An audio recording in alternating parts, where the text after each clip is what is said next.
Headlines के बाद देखते हैं खबरें विस्तार से और शुरुआत करते हैं सीधी से। सीधी में आदिवासी युवक पर पेशाब करने के आरोपी प्रवेश शुक्ला पर प्रशासन ने बड़ा एक्शन लिया। प्रवेश पर एनएसए के तहत कार्रवाई हुई है, तो वहीं दूसरी तरफ उसके घर के अवैध हिस्से को प्रशासन ने बुलडोजर चलाकर ढहा दिया। वहीं इस मुद्दे पर अब सियासत भी जमकर हो रही है।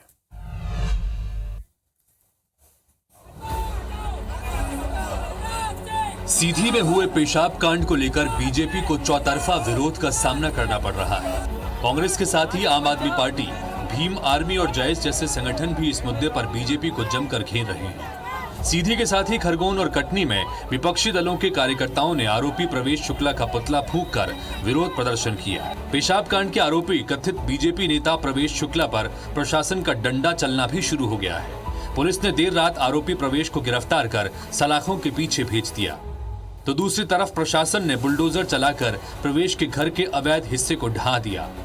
आरोपी प्रवेश शुक्ला के पिता रमाकांत शुक्ला ने वीडियो को फर्जी करार देते हुए अपने बेटे को निर्दोष बताया है। प्रताड़िता है रावत, उसके घर पे गए थे आज, उसके पूरे परिवार को लेकर आंदोलन कर रहे हैं, जबकि घर वाले नहीं जा रहे हैं, उसको प्रताड़ित कर रहे हैं कि तुम कहो कि हाँ हमारा वीडियो है, जबकि वो कह रहा है कि हमारा वीडियो नहीं है, फर्जी है। अगर जांच कर लिया अगर सही तो उसको फांसी दे दी जाए मेरे लड़के को, लेकिन हमारा पूरा परिवार कहाँ जाएगा, बेघर न किया। वहीं इस मामले में सियासत ने भी रफ्तार पकड़ ली है। पूरे मुद्दे पर कांग्रेस बीजेपी को घेरने का कोई मौका नहीं छोड़ रही। राहुल गांधी ने ट्वीट कर बीजेपी को आड़े हाथों लिया, तो सीधी में कांग्रेस विधायक कमलेश्वर पटेल ने पीड़ित को पुलिस कस्टडी से छोड़ने की मांग को लेकर धरना प्रदर्शन शुरू कर दिया। इधर नेता प्रतिपक्ष गोविंद सिंह ने सीएम को चिट्ठी लिखकर वीडियो और मामले की पूरी जांच कराने की मांग की है। सीधी जिले में एक आदिवासी युवक के ऊपर भाजपा नेता का पेशाब करना वीडियो देखकर रूह कांप जाता है। क्या सत्ता का नशा इस कदर भारतीय जनता पार्टी के नेताओं पर चढ़ गया है कि वे इंसान को इंसान नहीं समझ रहे। ये घटना आदिवासी अस्मिता पर प्रहार है। ट्राइबल्स के हमेशा खिलाफ रही है ये मानसिकता कि एक विकलांग पे इस तरह से पेशाब कर रहा है आदमी, ये पूरी मानसिकता झलक गई भारतीय जनता पार्टी की। कुबरी में जो है ना पिस्तौल लेके घूम रहा था, डरा धमका रहा था।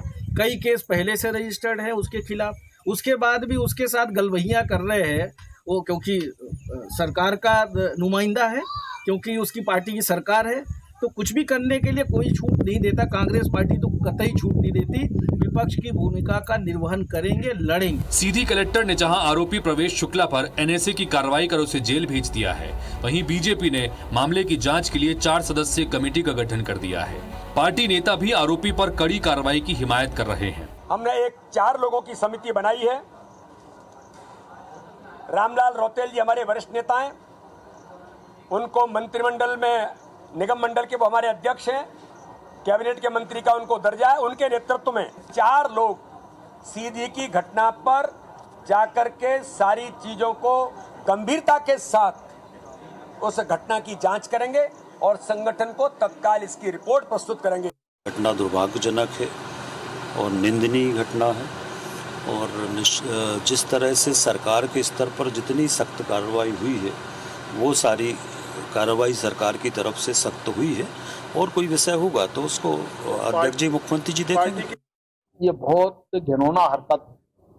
कल मैंने भोपाल में भी कहा कि इस प्रकार का कोई भी व्यक्ति हो कृत्य करता है उस पर सख्त कार्रवाई होना चाहिए। मैं अभी भी कह रहा हूँ कि इसमें कोई समझौता नहीं होना चाहिए। जो भी व्यक्ति ऐसा कृत्य करता है उस पर कठोर कार्रवाई होना चाहिए। सीधी में हुए पेशाब कांड ने चुनावी साल में विपक्ष को बैठे बिठाए बड़ा मुद्दा दे दिया। मामला आदिवासी से जुड़ा है, ऐसे में देखना यह है कि कांग्रेस इस मुद्दे को कितना भुना पाती है और बीजेपी कार्रवाई के दम पर कितना डैमेज कंट्रोल कर पाती है। Bureau report, IBC 24।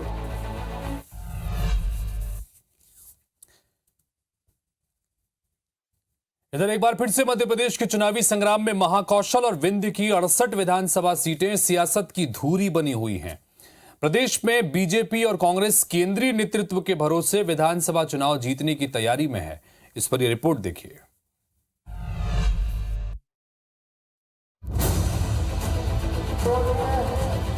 Madhya Pradesh के सियासी रण में महाकौशल और विंध्य की 68 विधानसभा सीटों पर कांग्रेस और बीजेपी की कड़ी नजर है।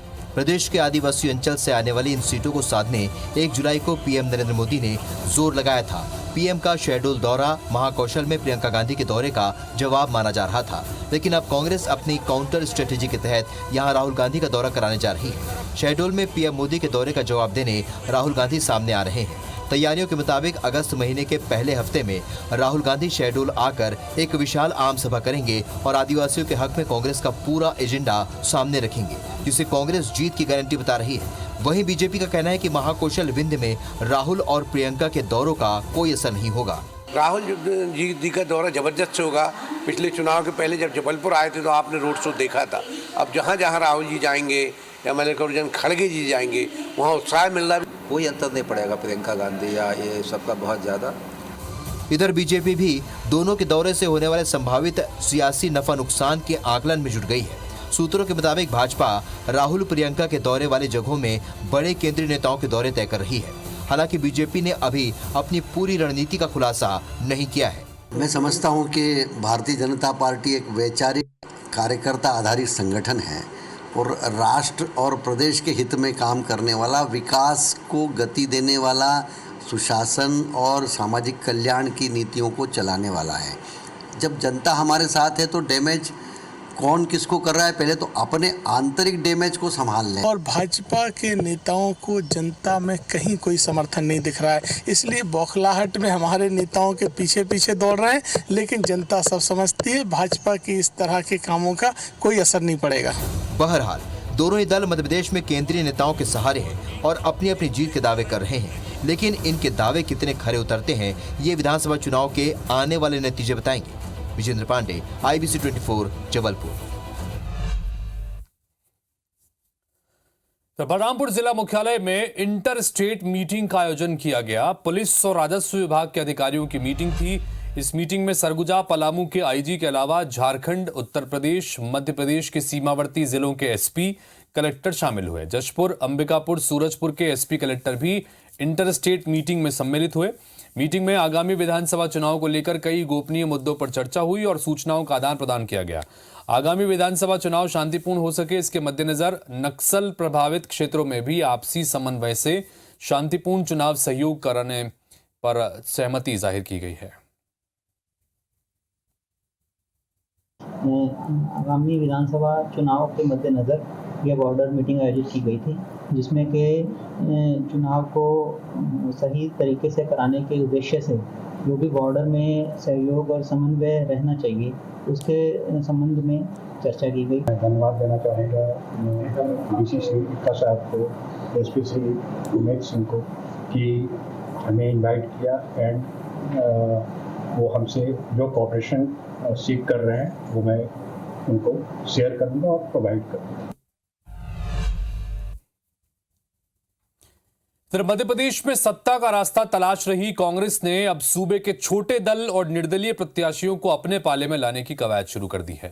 कांग्रेस ऐसे प्रत्याशियों की तलाश में है जो पिछले विधानसभा चुनाव में दूसरे या फिर तीसरे स्थान पर रहे हों।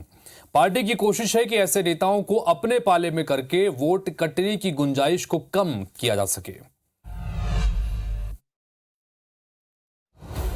MP में 4 महीने बाद विधानसभा चुनाव होने हैं। सूत्रों से खबर मिल रही है कि कांग्रेस पिछले विधानसभा चुनाव में दूसरे और तीसरे नंबर पर आने वाले छोटे दल और निर्दलीय प्रत्याशियों को अपने पाले में लाने का प्लान बना रही है ताकि वोट कटने की गुंजाइश को कम किया जा सके।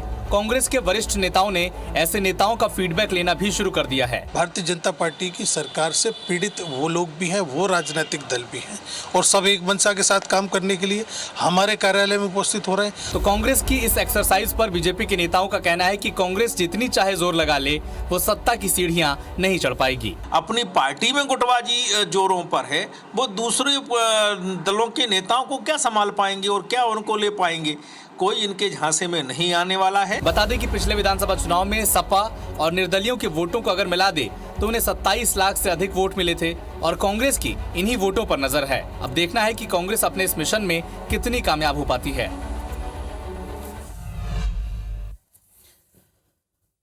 तो छत्तीसगढ़ में चुनाव से ठीक पहले संयुक्त किसान मोर्चा भी ताल ठोकने जा रहा है। 3 सितंबर को राजधानी रायपुर में प्रदेश के 30 किसान संगठनों को एकजुट कर एक सभा का आयोजन किया गया है। इसमें नवा रायपुर के प्रभावित किसान समेत बस्तर अंचलों में जारी कई जन आंदोलन को भी मंच दिया जाएगा। कार्यक्रम को लेकर संयुक्त किसान मोर्चा की बैठक रायपुर में हुई। टाटीबंध में हुई बैठक में पूरे प्रदेश के किसान, मजदूर और सामाजिक संगठनों के प्रतिनिधि शामिल हुए, जहां प्रदेश में होने वाले आंदोलन के लिए समन्वय समिति गठित की गई। संयुक्त किसान मोर्चा के नेता डॉक्टर सुनीलम ने यह कहा कि एमएसपी, किसान पेंशन समेत कई मुद्दों पर एक बार फिर से देश में आंदोलन खड़ा होगा। हालांकि निशाने पर केंद्र की मोदी सरकार ही होगी, लेकिन छत्तीसगढ़ के किसान मुद्दों पर राज्य सरकार को भी घेरेंगे। 3 सितंबर को रायपुर में एक प्रदेश का सम्मेलन करने का निर्णय हुआ। जो मुद्दे हैं वो एकदम स्पष्ट हैं। कर्जा मुक्ति, पूरा दाम मतलब एमएसपी को लागू कराने का मुद्दा है। इसके साथ में फसल बीमा का जो है बाकी वो करने का है, प्राकृतिक आपदा का है। 5,000 रुपया प्रति किसान परिवार को पेंशन का मुद्दा है।